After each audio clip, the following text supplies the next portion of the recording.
నేను 2014 నుంచి మిమ్మల్ని చూస్తున్నా. మీరు ఒంటరిగా అటు రాజ్యసభలో కావచ్చు, పార్లమెంట్ అవుట్ సైడ్ కావచ్చు, పార్టీ కోసం ఎంతో చేశారు కదా. అప్పుడు ఎప్పుడు కూడా అధికారం లేదు, ఎన్నడూ కూడా మీరు అన్ని కార్యక్రమాలు నిర్వహించరు వితౌట్ అధికారం లేనప్పుడు కూడా. కానీ ఇవాళ ఎందుకు నేను నిర్వహించలేకపోతున్నా, నా ప్లేస్లో వేరే వాళ్ళు అయితే బాగుంటుందని ఇప్పుడు ఎందుకు కన్క్లూడెన్కి వచ్చారు ఇన్నేళ్ళ 9 ఏళ్ళ ప్రయాణంలో? ఇప్పుడే చెప్పాను కదా, అబద్ధాలు చెప్పలేను. అబద్ధాలు చెప్పలేనప్పుడు తప్పుకోవాలి. అబద్ధాలు చెప్పలేకపోతే నిజాలు దాచిపెట్టచ్చు సార్. అవసరం లేదు. వెంకటేశ్వర స్వామి నన్ను శిక్షిస్తారు. అబద్ధాలు చెప్పమని ఎవరు చెప్పారు సార్ మిమ్మల్ని? నీలాంటి వాళ్ళు అసందర్భమైనటువంటి ప్రశ్నలు వేస్తే అబద్ధాలు చెప్పాల్సినటువంటి అవసరం ఏర్పడుతుంది. అవసరం ఏర్పడినప్పుడు అబద్ధాలు చెప్తే దేవుడు శిక్షిస్తాడు. అంటే పార్టీ చీఫ్ అట్లా మీకు అబద్ధాలు చెప్పమని చెబుతారు. కృష్ణ చెప్పాడు కాబట్టి చెప్పాల్సి వేరే ఎవరో సార్. చెప్పారు. మీరు ఇంతవరకు ఎన్నిసార్లు వెంకటేశ్వర స్వామిని కానీ దేవుడిని కానీ తలుచుకోలేదు, ఈసారి తలుచుకుంటున్నారు.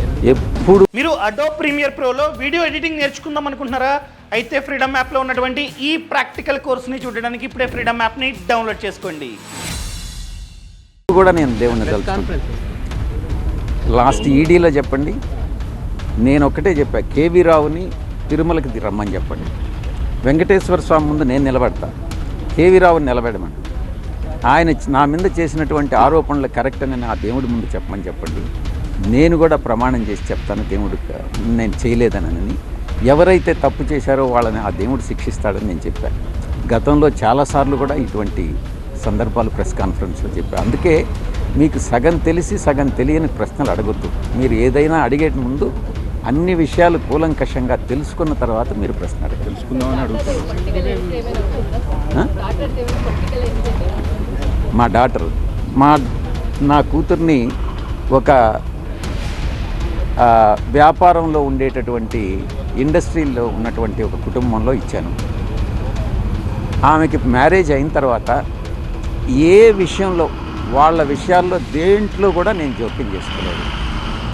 ఎప్పుడైనా నేను పోతే వాళ్ళు కాఫీ ఇస్తారు, లేకుండా ఉంటే నా కూతురు మనవడు మనవరాలు మా ఇంటికి వస్తే హ్యాపీగా ఆ మూమెంట్ షేర్ చేసుకుంటామే. కానీ ఆమె రాజకీయాల్లో ఎంటర్ కావాలన్నా లేదు వ్యాపార రంగంలో స్థిరపడాలన్నా అన్నటువంటిది ఆ కుటుంబానికి సంబంధించినటువంటి విషయం, కానీ నేను నిర్ణయించేటటువంటి అంశం కాదు. Thank you. మీరు ఒక పని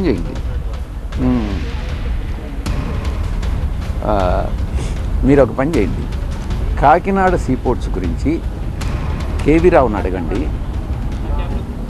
శరత్ చంద్రారెడ్డిని అడగండి, లేకుంటే విక్రాంత్ రెడ్డిని అడగండి. సాయిరెడ్డిని అడిగితే ఈ విషయంగా నేను చెప్పా.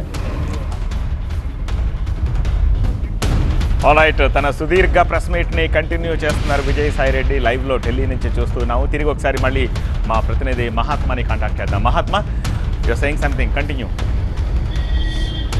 ఆయన చాలా సుదీర్ఘంగా మాట్లాడుతూ వచ్చారు. రాజీనామా చేయడం, ఆమోదం ఇవన్నీ కూడా జరిగాయి. కాకపోతే ఇంకా పార్టీకి రాజీనామా చేసే వరకు తాను వైఎస్ఆర్సీపీ సభ్యుడిని, రేపు పార్టీకి రాజీనామా చేస్తా, తాను ఇప్పుడు రాజీనామా చేసింది రాజ్యసభ సభ్యత్వానికి మాత్రమే అంటూ ఆయన చెప్పుకుంటూ వచ్చారు. తన రాజీనామా కారణంగా కూటమి లాభం పొందుతుంది, కూటమికే ప్రయోజనం అన్న విషయం తెలుసు, అయినా సరే రాజీనామా చేశాను, ఎందుకనంటే తాను తన పదవికి న్యాయం చేయలేకపోతున్నాను అన్న ఉద్దేశంతో ఈ రాజీనామా చేస్తున్నాను అంటే ఆయన చెప్పుకుంటూ వచ్చారు. మొత్తంగా చూస్తుంటే కనుక కొన్ని రోజులుగా ఆయన మదన పడుతున్నారు. పార్టీలో జరుగుతున్న పరిణామాలే కావచ్చు, మరేమైనా కావచ్చు, ఆయన పూర్తి స్థాయిలో ఓపెన్గా చెప్పలేకపోతున్నారు. ఒకటే మాట అంటున్నారు, ఈ రాజకీయాల్లో రాణించాలంటే అబద్ధాలు చెప్పాలి. అది తనకు నచ్చదు, తనకు అబద్ధాలు చెప్పడం రాదు. దైవ భక్తుడిగా, వెంకటేశ్వర స్వామి భక్తుడిగా తాను అబద్ధాలు చెప్పను, అందుకే ఇక రాజకీయాల నుంచి తప్పుకోవాలని చెప్పి నిర్ణయించుకున్నాను.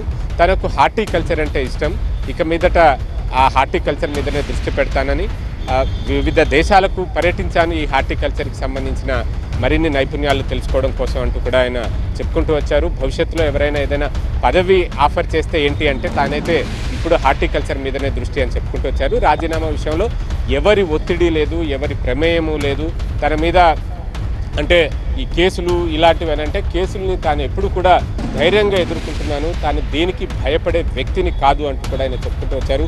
రీసెంట్గా నమోదు చేసిన కాకినాడ డీప్ సీ పోర్ట్కి సంబంధించిన వ్యవహారమైన ఏదైనా సరే తాను తేల్చుకునేందుకు సిద్ధంగానే ఉన్నానంటూ ఆయన చెప్పుకుంటూ వచ్చారు. ఇలా మొత్తం ఎన్నో రకాలుగా ప్రశ్నించినా సరే ఆయన ఏదైతే చెప్పదలుచుకున్నారో అంతవరకే పరిమితమయ్యారు. అటు జగన్మోహన్ రెడ్డితోనూ మాట్లాడి, ఆయన లండన్లో ఉన్నప్పటికీ కూడా ఫోన్లో మాట్లాడి ఆయన సంప్రదించి ఆయనకి తన నిర్ణయాన్ని చెప్పి ఆ తర్వాతనే రాజీనామా చేశానని చెప్తున్నారు. బట్ ఫర్దర్గా ఇంకేం జరుగుతుందనేది చూడాలి. ఇప్పటికైతే ఆ రాజీనామా వైఎస్ఆర్ కాంగ్రెస్ పార్టీలో తీవ్ర ప్రకంపనలు రేపుతోంది. ఇంకొక విషయం కూడా అన్నారు, తనలాంటి వాళ్ళు రాజీనామా చేసినంత మాత్రాన అంటే 1000 మంది తనలాంటి వాళ్ళు పార్టీని వీడినా జగన్మోహన్ రెడ్డి ప్రజాదరణ ఏమాత్రం తగ్గదు, ఆ పార్టీకి వచ్చిన నష్టం కూడా లేదు అంటూ తనను తాను ఒక రకంగా అంటే 1000 మందిలో ఒక్కడిగా తనను తాను పోల్చుకుంటున్నారు. అంటే తన ప్రాధాన్యత తగ్గింది అన్న భావన ఆయనకే కనిపిస్తుంది. మళ్ళీ ఇదే మాట అడిగినప్పుడు తన ప్రాధాన్యతను ఎవరూ తగ్గించలేరు, తన క్యాపబిలిటీస్ తనకున్నాయంటూ ఆ రకంగానూ చెప్పుకుంటూ వచ్చే ప్రయత్నం చేశారు. Alright Mahatma, thank you for the